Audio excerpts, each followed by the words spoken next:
بسم اللہ الرحمن الرحیم۔ تمام تعریفیں اللہ تعالیٰ کے لیے ہیں جو عرش و فرش کا مالک ہے۔ تمام خوبیوں کا مالک وہی ذات ہے جس کے علاوہ کوئی معبود برحق نہیں ہے۔ اللہ تعالیٰ کا لاکھ لاکھ شکر ہے کہ اللہ تعالیٰ نے ہمیں امت محمدیہ میں پیدا فرمایا ہے۔ حضرت محمد صلی اللہ علیہ وسلم اللہ تعالیٰ کے سب سے زیادہ افضل اور سب سے زیادہ لاڈلے نبی ہیں، اور آپ صلی اللہ علیہ وسلم کو اللہ تعالیٰ نے خاتم النبیین بنا کر مبعوث فرمایا ہے۔ آپ صلی اللہ علیہ وسلم کے بعد کوئی نبی نہیں ہے۔ یوپیڈیا چینل کے پیارے دوستو، السلام علیکم ورحمۃ اللہ وبرکاتہ۔ امید کرتے ہیں کہ آپ تمام حضرات خیر و عافیت سے ہوں گے۔ پیارے دوستو، اس دنیا میں رہتے ہوئے انسان کی بہت ساری حاجات ہیں، بہت ساری ضروریات ہیں۔ بسا اوقات انسان اپنی ضروریات کو پورا کرنے سے قاصر آ جاتا ہے۔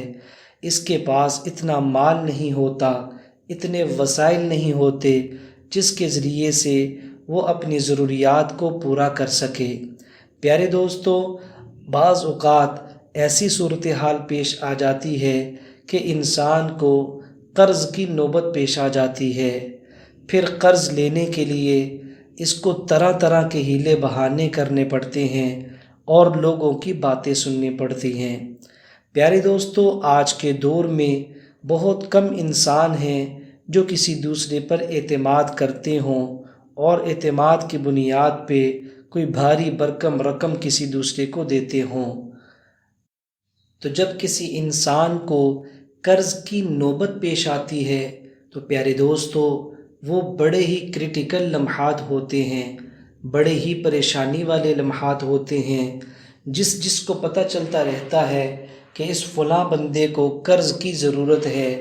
دوستو، ہماری سوسائٹی اس طرح سے ہے کہ لوگ اس سے منہ چرانا اور چھپانا شروع ہو جاتے ہیں، اور اس بات کو مد نظر رکھتے ہیں کہ کہیں کسی ملاقات میں یہ بندہ ہم سے کچھ مانگ ہی نہ لے، پھر اس کا انکار کیسے کریں گے، کہیں یہ خفا ہی نہ ہو جائے۔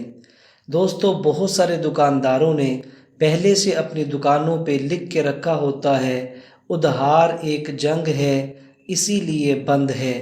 بعض حضرات نے لکھا ہوتا ہے قیامت کی صبح تک ادھار بند رہے گا، اور بعض لوگوں نے اس طرح سے لکھا ہوتا ہے کشمیر کی آزادی تک ادھار بند رہے گا۔ دوستو، ان تمام جملوں کے اندر لوگ اس بات کا تأثر پیش کرتے ہیں کہ ادھار دینے کے لیے کوئی بھی تیار نہیں ہے۔ تو آج جو عمل اور وظیفہ میں نے آپ لوگوں کو بتانا ہے، یہ بڑا ہی باکمال پر تاثیر وظیفہ ہے۔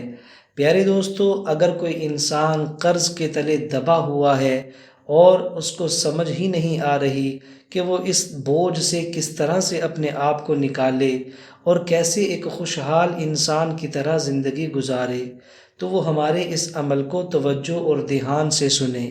اس عمل کے اندر جو میں الفاظ بتاؤں گا، جو وظیفہ بتاؤں گا، جو عمل آپ لوگوں کو بتاؤں گا، انشاءاللہ تعالی اس کی طاقت سے، اس کی برکت سے اللہ تعالیٰ آپ حضرات کو قرض سے نجات عطا فرمائیں گے۔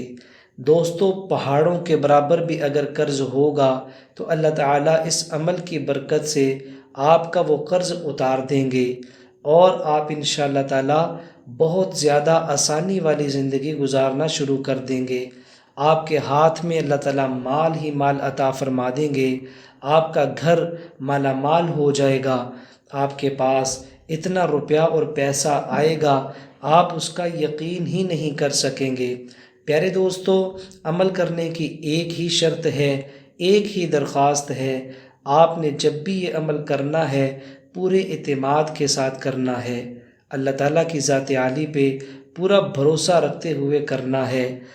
دوستو، اللہ تعالیٰ کی ذات اتنی بڑی ذات ہے جس کو ہم نہ سوچ سکتے ہیں، نہ اس کے بارے میں تصور کر سکتے ہیں۔ اللہ تعالیٰ کی ذات جس طرح بڑی ہے، ایسے ہی اللہ تعالیٰ کے خزانے بھی بہت زیادہ بڑے ہیں۔ دوستو ہماری ضروریات بہت ہی تھوڑی ہیں، اللہ تعالیٰ کے خزانے بہت ہی وسیع ہیں۔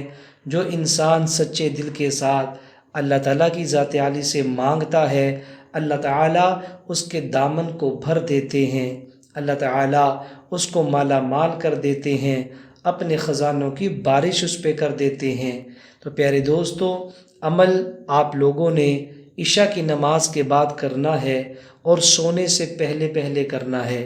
عشاء کی نماز سے جب آپ لوگ فارغ ہو جائیں، اپنی جگہ پر بیٹھے رہنا ہے اور پھر آپ لوگوں نے عمل شروع کرنے سے پہلے 3 دفعہ درود پاک پڑھنا ہے۔ آپ کوئی بھی درود پاک پڑھ سکتے ہیں، صلی اللہ علیہ وسلم یہ درود پاک بھی پڑھ سکتے ہیں، اور اگر نماز والا درود پاک پڑھنا چاہیں جسے درود ابراہیمی کہتے ہیں، آپ وہ بھی درود پاک پڑھ سکتے ہیں۔ دوستو 3 دفعہ درود پاک پڑھنے کے بعد آپ نے اس دعا کو 41 دفعہ پڑھنا ہے۔ 41 دفعہ آپ نے اس دعا کو پڑھنا ہے اور 11 دن تک آپ نے اس عمل کو جاری رکھنا ہے۔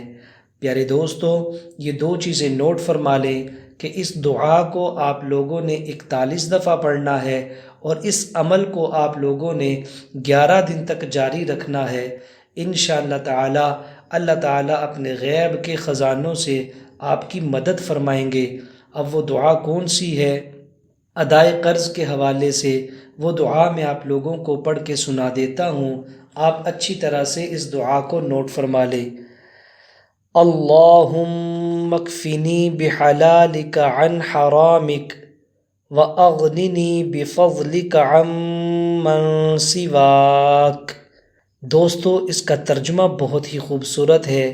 ترجمہ یہ ہے، اے اللہ، حرام سے بچاتے ہوئے اپنے حلال کے ذریعے تو میری کفالت فرما، اپنے فضل کے ذریعے تو مجھے دوسروں سے بے نیاز کر دے۔ تو دوستو کتنا پیارا اس کا ترجمہ ہے، آپ لوگوں نے ملاحظہ فرما لیا۔ جو انسان اس عمل کو جاری رکھے گا، انشاءاللہ تعالی اس دعا کی برکت سے اللہ تعالیٰ اس کی کفالت بھی فرمائیں گے اور اللہ تعالیٰ اس بندے کو دوسروں سے بے نیاز بھی کر دیں گے۔ اس کی تمام ضروریات کو اللہ تعالیٰ اپنے خزانوں سے پورا فرمائیں گے اور یہ کسی کا بھی محتاج نہیں رہے گا۔ دوستو عمل سے پہلے اور عمل کے بعد 3 دفعہ درود پاک پڑھنے کا اہتمام ضرور کرنا ہے۔ اگر ویڈیو اچھی لگی ہو اس کو لائک بھی کر دیں، آگے شیئر بھی کر دیں۔ آپ کے لیے بہت ساری اچھی ویڈیوز اور بہت سارے وظائف اور اذکار ہمارے اس چینل کے اوپر موجود ہیں۔ آپ سے درخواست ہے ابھی اس کی پلے لسٹ کے اوپر جائیں اور اپنے مرضی کے اذکار اور وظائف سن کے استفادہ حاصل کریں، اپنی مرادوں کو پورا کروائیں۔ السلام علیکم ورحمۃ اللہ وبرکاتہ۔